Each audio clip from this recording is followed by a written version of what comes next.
잠언 25장 13절 말씀 마음을 집중하시고 함께 읽어보십니다.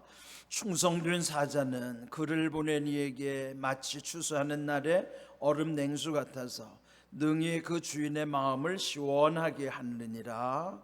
아멘. 전도 특별 새벽 기도회를 함께 하게 된 취지는 전도가 중요하지만 기도 없는 전도는 그 자체가 실패할 수밖에 없습니다. 그래서 이미 기도로부터 전도는 시작이 된 것이고, 또 이미 그 출애굽 과정에서도 보면 하나님께서 그 백성들에게 말씀하시기를 내가 너희들보다 앞서 행하고 있다는 사실을 알려주시는 것이죠. 그러면 오늘도 우리가 기도하면 성령님이 벌써 우리 앞서 모든 길을 진행하고 계신 거예요. 우리는 이 사실을 믿고 기도로 준비하면서 또 이제 앞으로 전도 현장으로 나갈 것입니다. 이 주제를 우문현답 줄임말이죠. 우리의 문제는 현장에 답이 있습니다. 여러분, 이 사실은 경험한 모든 분들은 공감하는 거예요. 그래서 이제 우리 모두도 그 약속을 바라보면서 하나님이 기뻐하시는 일이 한 영혼이 구원받는 것이에요.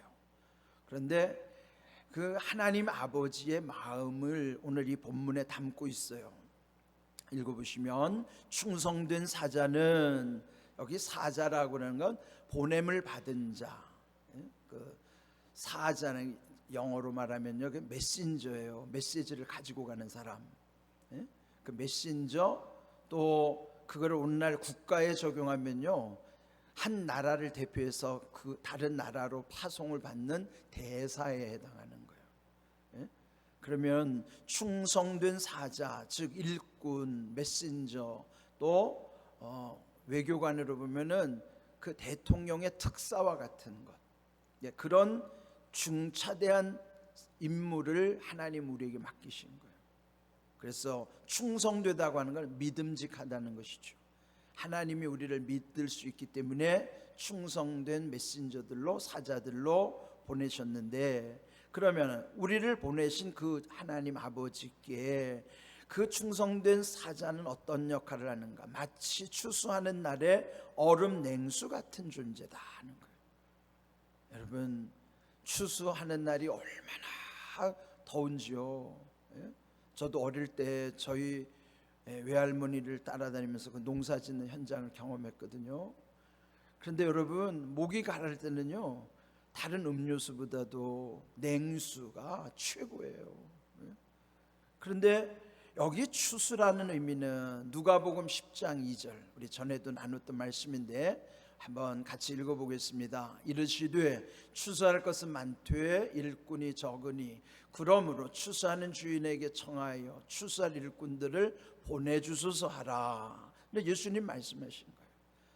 그러니까 이 전도 현장을 예수님도 추수에 비유하신 것처럼 여기에도 오늘 읽은 말씀에 그 추수하는 날의 얼음 냉수 같은 존재라.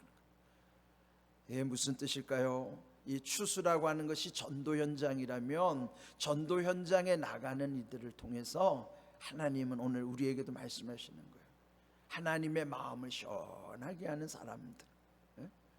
우리도 누군가랑 이렇게 관계를 맺을 때 보면 참 그분과 대화를 하면 마음이 편안해지고 마음이 시원한 사람이 있어요. 그런데 누구를 만나면 불편해요. 그러니까 이것처럼 아버지 하나님이 우리 향해서 이 몹시 더운 날 추수할 때에 그 얼음 냉수와 같이 시원한 아버지의 마음을 시원하게 해주는 존재라고. 얼마나 기쁜 거예요. 우리가 전도 현장에 나갈 때 하나님 아버지께서 나를 인하여 이 무더운 날에 얼음 냉수와 같이 아버지께서 마음을 시원하게 하신다는 것, 한번 입장을 바꿔놓고 생각해보세요. 얼마나 기쁘시겠어요. 하나님을 기쁘시게 하는 모습이 바로 이렇게 한 영혼을 향하여 전도 현장으로 나가는 그 발걸음, 그 모습이 얼마나 하나님 보시기에 대견하시고 또 기뻐하시겠습니까? 우리는 이 오늘 주신 말씀은 하나님 아버지의 마음을 우리에게 일러주시는 내용이죠. 그래서 마치 얼음 냉수 같아서 능히 그 주인의 마음을 시원하게 한다. 우리 모두가 우리 전도 현장에 나갈 때마다 하나님 아버지께서 나를 생각하실 때 이렇게 마음을 시원하게 생각하실 때, 그렇다면 하나님이 우리에게 얼마나 더 큰 은혜를 주실까, 우리는 늘 생각할수록 감사할 것밖에 없겠죠. 그런데 이제 오늘 여기 13절뿐만 아니라 그 밑에 25절에도 있어요. 자, 25절 자막을 한번 읽어보겠습니다. 자, 함께 읽습니다. 먼 땅에서 오는 좋은 기별은 목마른 사람에게 냉수와 같으니라. 여기도 냉수라는 표현을 하고 있어요. 먼 땅에서 오는 좋은 기별이 뭘까요? 그는 옛적에 전쟁에 나갔다가 그 전령을 통해서 전쟁에 이겼다는 소식을 전해주는 거예요. 지금은 뭐 소식이 즉시로 들려오지만은 옛적에는 그 소식이 전달되려면은 며칠 몇 날 걸려야 되잖아요. 그런데 먼 땅에서 오는 좋은 기별, 그 좋은 소식이죠. 가장 좋은 소식이 뭐예요? 복음이죠, 복음. 그 복음이 전해질 때에 그 목마른 영혼, 목마른 존재라는 걸 시편 42편 1절 우리에게 일러주셨잖아요. 마치 사슴이 목이 말라 시냇물을 찾기에 갈급한 것처럼 내 영혼이 하나님을 만나기에 그 갈급하다는 거예요. 여러분, 세상의 모든 이들은 다 갈급한 영혼들이라고요.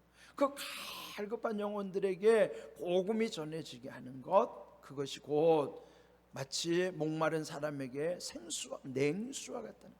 자, 그럼 여기 두 가지 알아야 돼요. 하나는 나를 보내주신 그분의 마음을 시원하게 하는 얼음 냉수 같은 존재고, 또 한편으로는 내가 찾아가는 그에게도 그 목마른 영혼에게 복음은 아주 냉수와 같은 거예요. 하나님 아버지의 마음도 시원하게 해드릴 뿐만 아니라 그렇게 갈급한 영혼들을 심령도 시원하게 할 수 있는 거예요. 그게 복음의 능력이라고요. 이 세상의 것은요, 모두에게 좋기라는 것이 그렇게 많지 않아요. 되게 상대적인 것이라 누가 좋아하면 누구는 안 좋아하고, 누구 칭찬하면 누구는 삐지고 다 그런 거거든요. 그런데 복음은 듣는 이마다 다 그 영혼의 갈급함이 있기 때문에 복음이 그 갈급한 영혼들에게 전해지면 모두에게 유익할 뿐만 아니라 하나님 아버지께서도 기뻐하시는 거예요. 오늘 이 잠언 25장 13절 또 25절 이 말씀 속에서 이렇게 그 충성된 사자 그를 통해서 전해진 복음이 하나님 아버지뿐만 아니라 그 목마른 영혼들에게도 다 시원케 하는 냉수 같은 것이구나. 얼마나 복된 일이에요. 그 일에 우리가 쓰임받는다는 사실이 얼마나 귀한 일입니까? 다만 우리가 깨닫지를 못해서 좀 힘들어하고 부담을 느낄 뿐이지, 이것이 깨달아지면요 그 자체가 기쁜 일이라고. 저도 은혜를 경험하지 못했을 때는 이런 일이 부담스러웠어요. 그래서 뭐 여러분도 다 공감하겠지만 지금은 아파트 전도하기도 쉽지 않아요. 그런데 지금부터 한 15년 전, 20년 전만 해도요 아파트 전도가 수월했다고요. 그런데 막상 기도하고 둘이 짝지어서 아파트 전도를 나가면, 아니 띵동 누르고 나면 안에서 인기척이 있어야 기뻐해야 될 거 아니에요. 누구세요? 그러면 그게 이제 접촉점이 돼서 만나는 기쁨이 있어야 되지 않아요? 근데 이상하게 아파트 배를 딱 누르고 안에서 조용하면 왜 그렇게 내 마음이 기쁜지. 왜 그럴까요? 아니 안에서 누구세요 하면 덜컥 겁이 나는 거예요. 뭐라고 해야 되지? 만약에 저 사람이 나한테 화를 내면 어떡하지? 근데 안에서 아무 반응이 없고 조용하면 오히려 마음이 편안해지고 기쁨이 오는 거예요. 왜 그래요? 은혜를 받지 못하면 이런 기쁨이 온다고요. 그런데 은혜를 경험한 다음에는 사람 만나는 게 좋은 거예요. 저분 하나님이 사랑하시는 저분, 예? 그리고 그분 만나가지고 마음이 열려지면서 복음이 받아들여질 때는 얼마나 기쁜지 몰라요. 그 전도지 한 장을 나눠주는 것도 어떤 분에게는 그게 정말 나중에라도 그게 효력을 발생할 수 있어요. 근데 저는 이제 전에 있던 교회에서는요, 그 전도 현장에 이렇게 부스를 이렇게 텐트처럼 부스를 만들어 놓고, 그래서 이제 그 안에 들어와서 상담을 하는 거예요. 문제를 들어주고 기도도 해주고. 근데 일단 그 안에 들어오기만 하면요, 그분은 복음을 받아들일 확률이 훨씬 높습니다. 그래서 앞으로 이제 저도 이제 그 부스를 이제 운영할 계획도 갖고 있는데, 근데 여러분, 우리가 어떤 전도를 하든지 간에 주님이 함께 하신다는 사실을 잊으면 안 돼요. 만나게 하신 한 영혼 한 영혼이 얼마나 중요하다는 것은 현장에서 경험하는 것이에요. 그러므로 우리 2주간 동안에 전도 특별 새벽 기도를 통해서 결론, 그는 왜 예수를 믿어야 하나라고 하는 질문에 대한 내 답이 있어야 돼. 왜 예수를 믿어야 하나를 나한테 정해. 왜 나는 예수를 믿어야 하지? 왜 나는 예수를 믿지? 거기에 대한 자기 답이 자기 믿음이고, 그게 간증이에요. 그 간증이 있으면 담대하게 나가셔서 그분에게 말해줘야 돼요. 그러면 그분도 귀를 기울이는 거예요. 근데 그분들이 왜 예수를 믿어야 하는지 물어보는데도 답을 할 수 없으면 그게 문제인 것이죠. 그러니까 전도한다는 건 내 믿음도 다질 뿐만 아니라 그 다음에 내 믿음의 고백이 누군가에게는 또다시 살려내는 힘이 되는 거예요. 마치 그 펌프물의 마중물처럼 그 안에 있는 그의 믿음을 끌어올려내는 거예요. 그래서 늘 기억하십시오. 왜 예수를 믿어야 하나? 라는 질문 속에 내 답이 있어야 된다. 그리고 우리가 여기서 늘 주장하는 대로 우리의 문제는 현장에 답이 있습니다. 그 확신. 또 그래서 우리가 나가는 것은 즐기자 공감전도. 공감은 하나님과 마음 통하는 게 공감이고, 그 사람에게도 마음이 통하게 하는 것이 공감이에요. 그거 가지고 전도하는 거예요. 즐기자, 즐거움, 기쁨, 자유. 앞자를 따서 즐기자.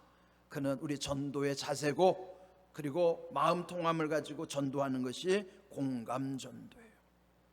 자, 우리 요 이제 의 문제를 이제 분명하게 하고, 자, 우리 한번 따라해 봅시다. 우리의 문제는 현장에 답이 있습니다.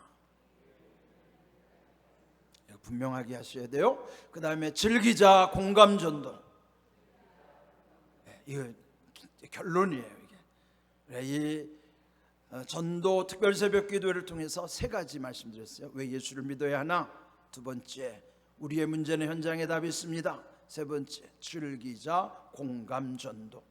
이 3가지가 우리 이 전도 특별 새벽 기도의 핵심이라. 여기에 대해서 분명하면 우리 전도하는데 이제 주님이 함께 하심을 통해 담대하게 나갈 수 있습니다. 우리 문제가 아니에요. 우리가 하는 게 아닙니다. 우리를 통해서 성령께서 역사하시는 거예요.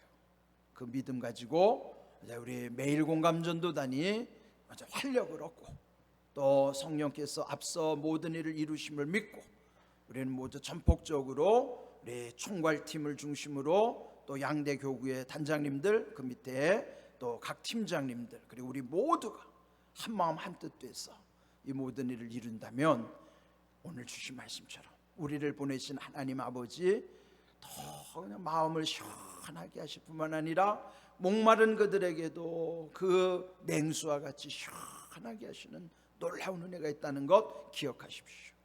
결론, 말씀대로 이루어지는 은혜와 복을 현장에서 체험하고 간증하고, 또 말씀의 축복자들로 온전히 세워지는 우리 공항감리교회 될 수 있기를 주님의 이름으로 축복합니다. 아멘.